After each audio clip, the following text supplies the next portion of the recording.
Hello guys! Video for today's guys, turuan ko kayo paano gamitin ang two-factor authentication B para ma-secure ang ating mga account galing sa scammer or hacker. Before I proceed B, kung hindi ka naka-follow sa akin, hala follow mo ako, paki-share naman B. Let's watch this! Ayan guys, punta tayo sa ating settings, profile. Hanapin natin yung see more account and center. Ayan mga B, nakita nyo dyan. Then, punta tayo sa ating password and security. Ayan, hanapin natin. Then, ayan na two-factor authentication, guys. Siyempre, piliin natin yung profile natin, mga B.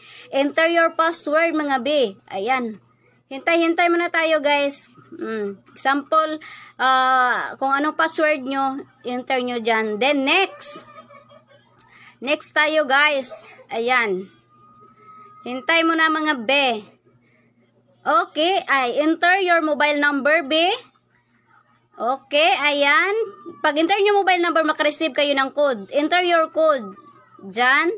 Then, use this mobile. Ganyan lang ka-easy, B. Makareceive kayo ng, masecure na yung account nyo. Ka-receive kayo ng code. Ayan, guys. Thank you for watching, guys. More follow, B. Good luck sa atin lahat. Paki-share naman, B. Thank you, thank you.